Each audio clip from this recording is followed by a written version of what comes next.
Our guest today is Commissioner of the Chicago Department of Buildings. She has served in that position for nearly 1 year. The Department of Buildings is a 285-person department with an annual budget of $37 million. Our guest today earned her master's degree in community health care planning and administration. She graduated from Chicago-Kent College of Law. There we go. Give a round of applause. There we go. Are you a lawyer? Oh, I didn't know that, Barrett. Okay. I was wondering how you got through. Okay, there we go. Our guest today earned her law degree while working as a social worker and assistant administrator in a nursing home. And she is so smart that she brought her 2 daughters with today. And they are here, right over there, and they're going to stand up. Renee and Michelle, stand up and get a City Club welcome. Thank you. And she is so smart that her husband is here. Right here, Mike Monaco. Mike, stand up. Distinguished lawyer, defense attorney. Ladies and gentlemen, Judith Frydland. Commissioner? All right, have fun up here. Thank you. It'd be good if I could open my book first, right? Hi, good afternoon. Thank you for having me here, and Jay, thank you for that great introduction. I'm so excited to be here. I see so many people I know and friends that I've gathered over the years, and you have no idea how important that is to me. So thank you for being here and supporting me. I couldn't be here without you. I also want to acknowledge my husband, Mike, and my daughters, Renee and Michelle, as Jay did. They encourage me and they keep me grounded, and they keep me really grounded in reality. So I appreciate that. I am very grateful that Mayor Rahm Emanuel gave me the opportunity to serve this vibrant city, which I love. Chicago has been very good to me, both personally and professionally. Before I provide you with an update of all the great things that are happening at the building department, I would like to share a little bit about how I got here. It began in September 1984 when I moved to Chicago from Cincinnati. I was just a few months older than my oldest daughter, Renee. I came here to do an internship for a master's degree in healthcare planning and administration at a Northside nursing home, and I continued working there as an assistant administrator and social worker. One of the patients who came to stay for rehab was a French Sephardic Jew like my mother, and she spoke French. And her daughter also would come and visit her often, and she was a professor at DePaul Law School. So since I spoke French, I spent a lot of time with them. And her daughter thought that law school would be a good next step for me. So I started night school soon after at Chicago-Kent while I continued to work. Being much more of a practical person than an academic, I thought that if I could get class credit for doing an externship, that would be really grand. So I went to sign up. So I went, and they gave me a list of possibilities. They said the CHA, and I was like, no. And then they said the CTA, and I was like, no. And then they said the City of Chicago Law Department, they have a division that does building code enforcement. And I said, yes. That's it. That's where I want to go. To this day, I couldn't tell you why I said yes, but 28 years later, I'm standing in front of you, speaking to you as the building commissioner. So. Thank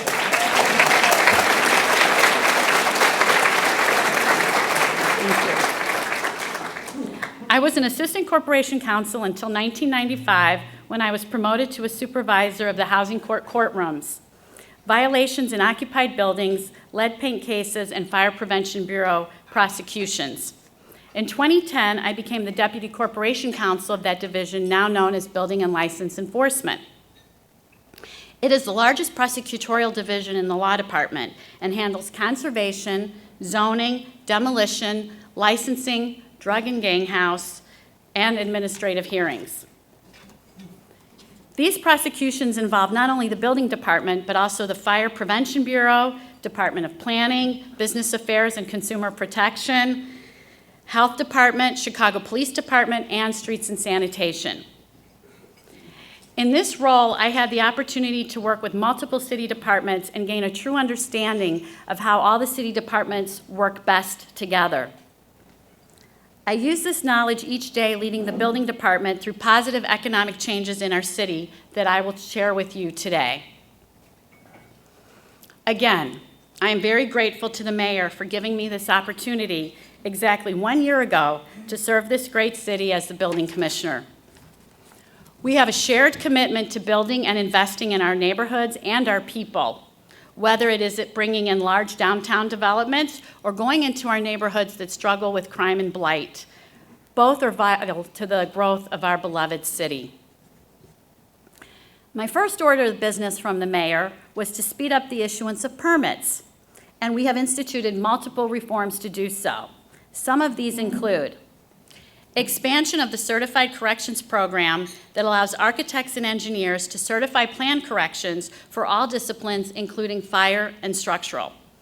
This change reduces the time to permit for small to mid-size new and renovation projects by as much as 2 to 4 weeks and eliminates 3,000 trips to City Hall per year.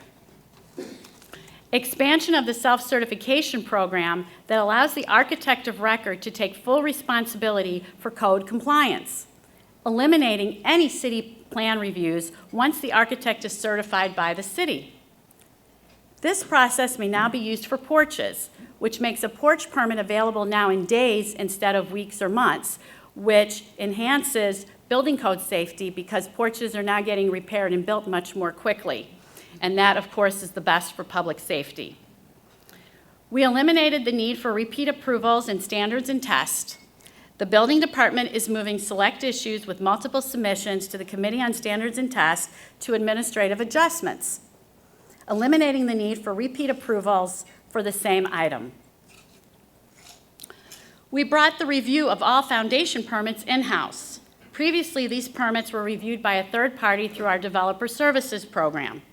Just not having to bid the reviews and go through the procurement process saves at least 3 weeks.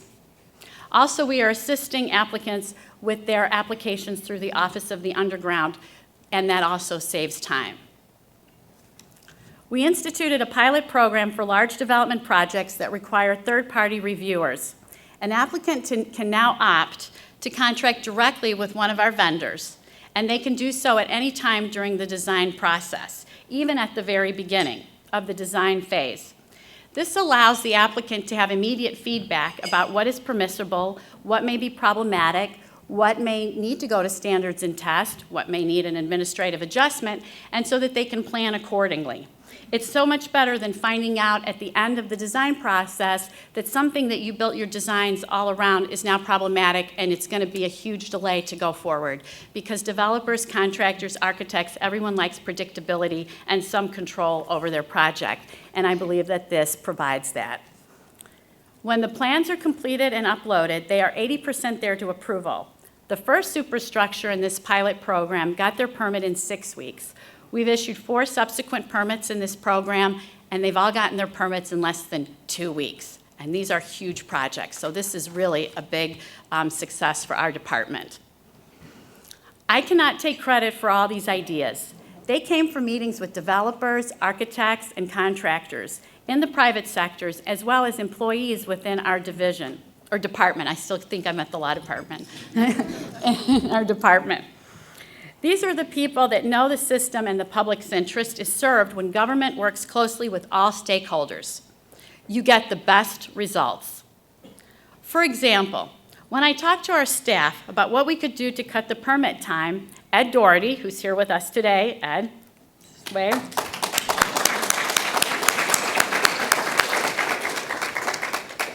He's been with our department for many years, suggested a flat fee permit deposit.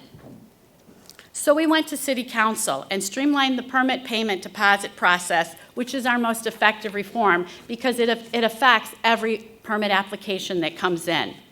Now, instead of weeks going by while the project manager in our department and the architect or the expediter go back and forth over what 50% of the final permit fee will be, everybody knows it's a straight, flat $300 deposit. This alone saves about 3 weeks. Everyone knows exactly how much is needed to apply for a permit, $300 plus the $75 zoning fee.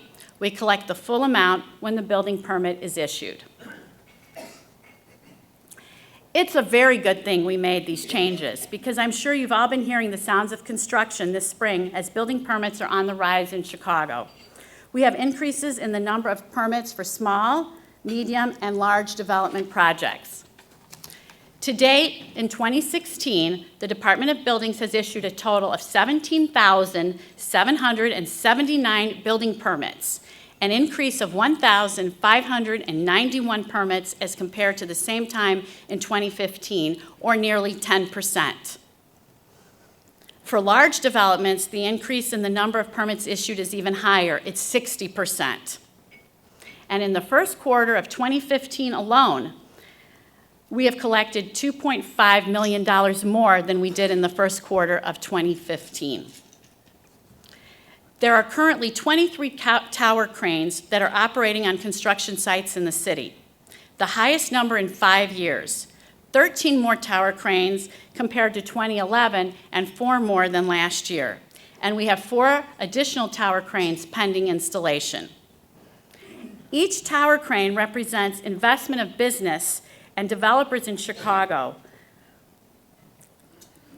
in our burgeoning economy and an enhancement to Chicago's beautiful skyline.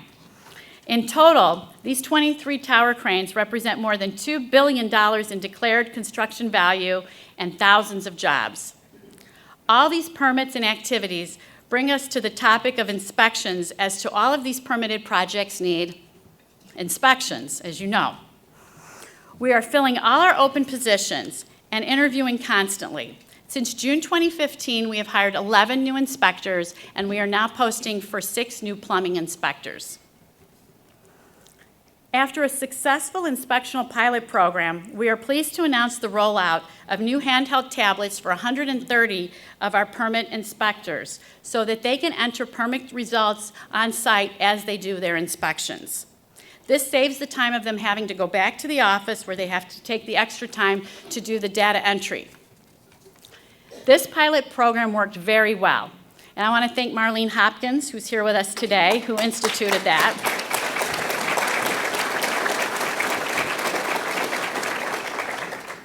The inspectors love it, and approvals are entered in real time, freeing up inspector time to conduct more inspections. We have begun the process of implementing the use of handheld tablets and expect 65 inspectors to be equipped this year, with the remaining 65 inspectors to be equipped next year in 2017. So thanks again, Marlene. That has really been fantastic, and finding the money was also a great challenge that Marlene helped us with. Got to find the money. I also want to give a big thank you to our industry partner, AIA Chicago. As soon as I came on board, they volunteered to form a committee to look at various issues. They started with the self-cert process. They looked at the self-cert process, and then they went on to standard plan review. And now the committee is working on code updates. Chicago is unique with our density and our aging high-rises, and our building code fits our needs. However, there are new technologies and modernizations that we need to address. The committee is working with our department to identify these areas, and we have been issuing memos while we prepare to go to City Council later this year to amend ordinances. All these memos can be found on our website, and we issue them, and as we issue them, we send out constant contact communications to over 5,000 industry professionals that have signed up to receive these notifications. We also reinstated the Electrical Commission, and a big thank you to Mike Reynolds, who's here today on that. That was a fantastic, yeah. And we also have a committee to update our electrical code with 4 articles that reflect new technologies that will give us a state-of-the-art code, which is so important because electrical is everything. You know, most fires issues come from electrical, and we want to make sure that the work is done safely, but we also want to make sure that we enhance it with all the modernizations that are out today and the technology. Finally, an issue that is very close to my heart, and that is development in blighted areas of good, affordable housing. I am working closely with the Department of Planning and Development, as well as Community Investment Corporation, and Jack Markowski and Angie Morello are here with us today as well. Hi.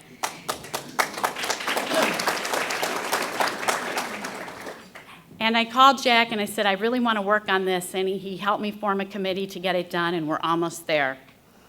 And what we're trying to do is look to issue some code relief for redevelopment of residential buildings in blighted areas, as well as single-room occupancy residences. We are looking for ways to save money to make these rehabs more economically feasible. Along with this, we are working with community groups to save vacant buildings. The mayor announced that we are demolishing vacant buildings that are a haven for crime. We are moving very quickly on this initiative. However, if any of these buildings can be saved, we're all for it. We have just announced a forfeiture program on our website to try and help interested third parties acquire vacant buildings that have a demolition order. And John Scott from the Law Department just joined us at the Building Department as a deputy to help us work on this initiative, because that's how important it is to all of us. So John is here.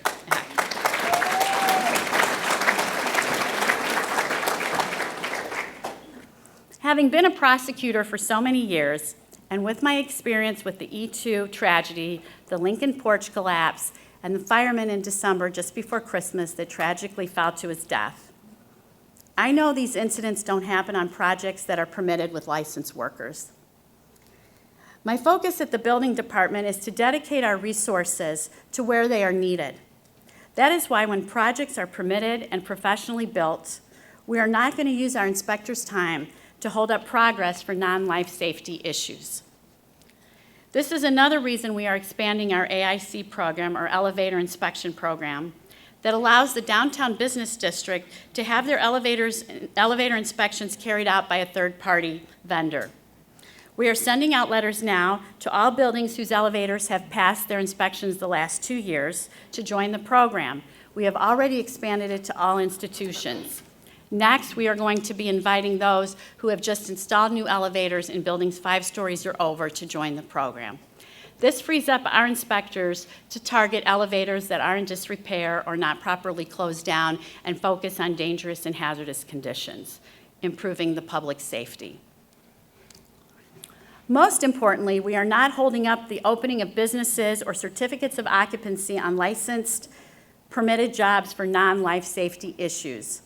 Instead, we now work with the owner to work on a reasonable compliance schedule and allow them to move forward with their business. This reform allows employees to start earning money, and sales taxes are generated earlier, growing Chicago's economy. Our senior management has been working tirelessly on all these initiatives. I've only mentioned a few, but they're here with me today, and they are completely committed to our mission. They are with me, again, like I said, today, and I would like them to stand and be acknowledged. So everybody with the Building Department, stand up, please.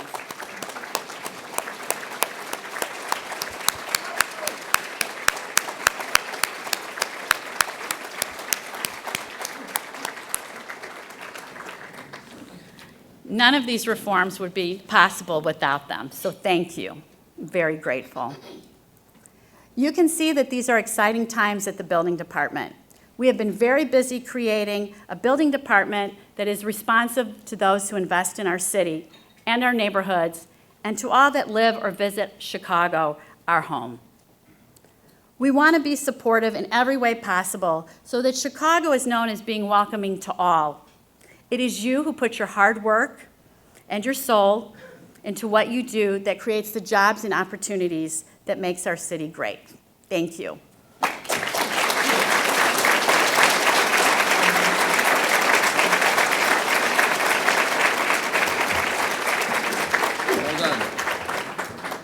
If we have questions, give them to the young people who are just coming in. Raise your hand. Employees of the Building Department, you're ineligible. Family members? Who's left? You knocked them dead. Come on, ask me some questions. I like questions. Jeff, of course. I can't even imagine. Don't bother writing it out, Jeff. We're desperate. Stand up and talk. Jeff Levine, Concerned Citizen. Judy, what would you describe as maybe one or two of the biggest challenges you face transitioning from law department to commissioner of an operating department? I think the biggest change is I'm used to having the building department as my client, so I advise and I ask for things to get done. So the fun part is when I came over here, I don't have to ask anymore. I just say, do. So that's the fun part. I do miss, my friends at the law department. Many of you are here with me today. But I've learned a lot from the architects, the engineers, the contractors I've worked with, and it's really been a very good experience. Judy, this has only happened one other time. You want to take a step back? Okay. You may need this. This question is from Judy's mom. Where is she? Judy's mom. Are you here? I think that might be one of my daughters playing a prank. I don't know. No? No. So mom's not here? No. Well, this is getting better. We have a very long question with very neat printing, and Madeline, I like, boy, that 42nd ward, boy, quick, doesn't it? They just respond. All right, well, the mystery mom, here we go. I'm not making this up. We all respect the fireman who saves someone from a burning building. Your passion, energy, leadership does sound like the mom, doesn't it? Not the kids, though, right? You wouldn't say anything like that. Saves lives also. The fires that don't happen, carbon monoxide deaths that don't happen, building porch roof collapses that don't happen as a result of your department's efforts. Thank you for saving lives and improving the quality of life for Chicago. Nice. That's got to be a mom.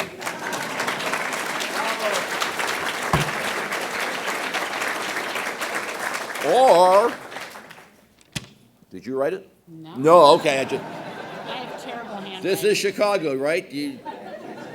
Well, seeing no other questions or hearing no other questions. Yes, go right ahead. Hi, great job, by the way. Thank you. So where's the greatest area of growth happening right now in the city of Chicago? Why don't you repeat the question? You asked me where the greatest area of growth is in the city of Chicago right now. Well, I see it growing all over the city. I mean, people are coming to me from every part of the city asking me questions, how they can invest, how they can participate. Of course, we have the downtown development, we have the West Loop, it's moving south, we've got Pilsen and so forth.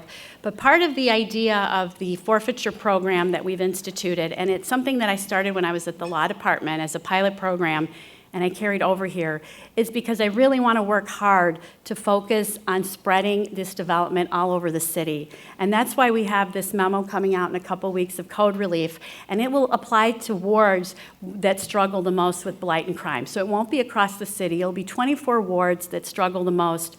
And as soon as we get it finalized, I'd like to get it published and out there, because our city is best when all the neighborhoods participate, everybody has a stake in the game, because this is what makes Chicago exciting and fun and vibrant. Otherwise, I don't know, I don't want to insult another city, but what would we be? Kansas City or something? I don't know. But that's what makes our city exciting and great. Well, we better leave it at that. How about a big round of applause for our